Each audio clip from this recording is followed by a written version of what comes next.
Welcome sa zip9.com. In this video, itutuloy natin yung ating series on mixed fractions, no? Nagsimula tayo sa mixed fractions na addition and then we now learn subtraction.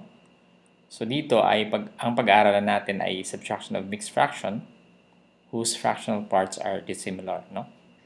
So mag-start tayo sa number 1.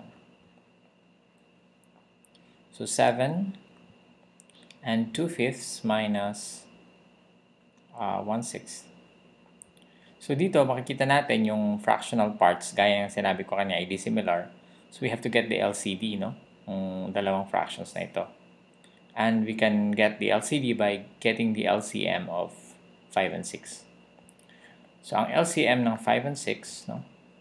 Pag wala tayong number na pwedeng i-divide sa kanila, pwede na natin silang i-multiply. So 5 times 6, 5 times 6 is equal to 30, no? Kung hindi nyo alam kung paano to, meron tayong isang video tutorial. Pwede nyo i-click yung link sa ibaba, no? Sa ibaba, para kung paano kunin yung LCM. But here, hindi ko na ituturo kasi masyadong haba yung ating video. So, 7 and 2/5 maging 30 na yung kanyang denominator, no?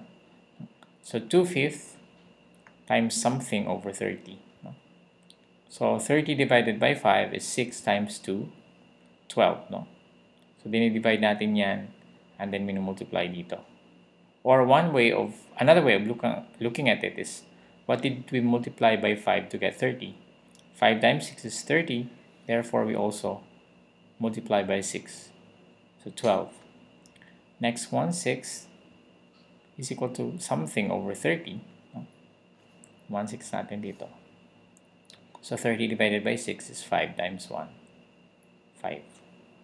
So, ibig sabihin, pwede na natin i-replace itong mga fractional parts na ito, na itong similar fractions na ito, no? So, 7 and 12 over 30 minus 5 over 30. This is equal to, ano mangyayari? Pwede ba tayo mag-minus dun sa fractions? Pwede, di ba? Mas malaki ito eh. So, 7, kopyahan na natin yung 7 kasi wala namang whole number dito. So, parang 7 minus 0 from here.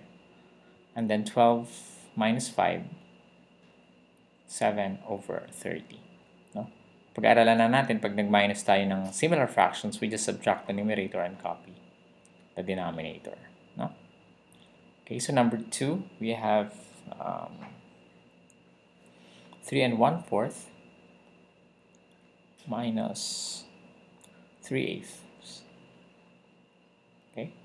So ito hindi ba obvious yung yung ating LCD? So para makuha yung LCM, isang strategy is also to divide continuously, no? Ano bang mga numbers na pwede nating i-divide sa 4 and 8? Dapat prime numbers, no? Pinakamaliit is 2, no? So 4 divided by 2 is 2. 8 divided by 2 is 4. No? And then, divided by 2 again, we have 1, we have 2. So, para makuha mo yung LCM ng 4 at saka 8, multiply natin ito lahat. So, 2 times 2 times 1 times 2 equals 8. No? So, times equals 8. Actually, obvious dito, no? Kasi, 8 is divisible by 4. So, pwede na nating sabing 8 kaagad, no? But this is one method. Kunwari, magkaibang numbers, no? So, yung 1/4, mangyari dito, magiging 8 na yung kanyang denominator. So, 8 divided by 4 is 2. Times 1 is 2. So, magiging equal to 3 and 2/8 minus 3/8. Ngayon, magkakaproblema tayo dito kasi mas maliit yung ating maminusan, no? So, pwede nating, para mas malinaw siguro, gawin nating vertical, no? So, meron tayong 3 and 2/8 minus 3/8. Okay? So, ito, mas malaki yung minaminus natin, no? Iba't ibang strategy ang pwede yung gawin dito, no? Pwede kayong Pwede itong gawing improper, no? But dito sa gagawin ko is magbabaro ako ng 1 dito, no? So, ang 3 ko magiging 2 na yan. Ngayon, kailangan ko ng fraction. Yung 1 na kinuha ko dito, magiging 8 over 8 siya. 8 over 8 yan kasi, syempre, ifa-follow natin yung denominator dito, di ba? Kasi gusto natin similar. Pero yung 8 over 8, meron pa akong 2 over 8 dito. No? Kasi idadagdag ko sila kasi isang number to, di ba?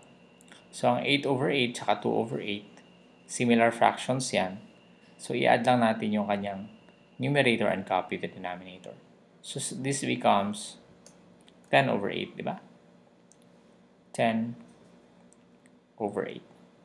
So, from here, pwede na ako mag-minus, di ba?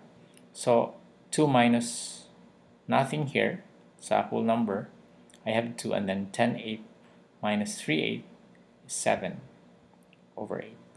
So, this is equal to 7 over 8. Okay? Next example, we have number 3. What is 5 and 3/5 minus 2 and 1/4? Okay? So again, ang LCM ng 5 tsaka 4 is 20. Exercise yun na lang yan, paano naging 20, no? But 20, we have 3/5. So 20 divided by 5, 4 times 3 is 12.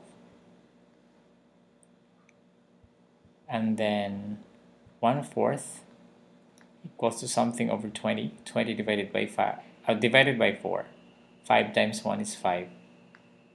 So 5 over 20. Ibig sabihin, pwede ko na itong palitan ng 5 and 3/5, 12 over 20 minus 2 and 1/4 or 5 over 20. Pwede ba ako mag-minus? Yes, ano? 5 minus 2. Yung aking fraction, mas malaki to kaysa sa dito. So, pwede ako mag-minus. So, this becomes 5 minus 2, 3. And then 7 over 20. Okay?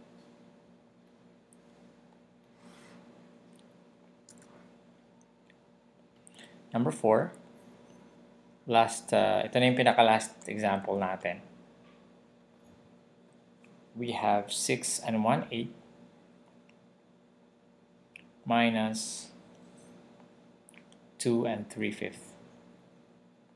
So, ang LCD ng 8 tsaka 5, wala ka naman pwedeng i-divide sa kanilang dalawa. So, 8 and 5 is 40.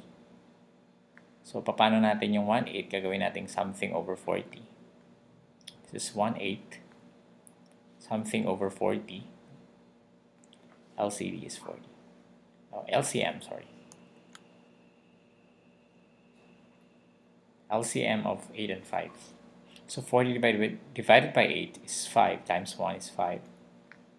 And then 3/5, 40. Something over 40. 40 divided by 5 is 8 times 3, 24. So this becomes 6 and 5 over 40. Kasi yung 1/8 natin ay 5 over 40.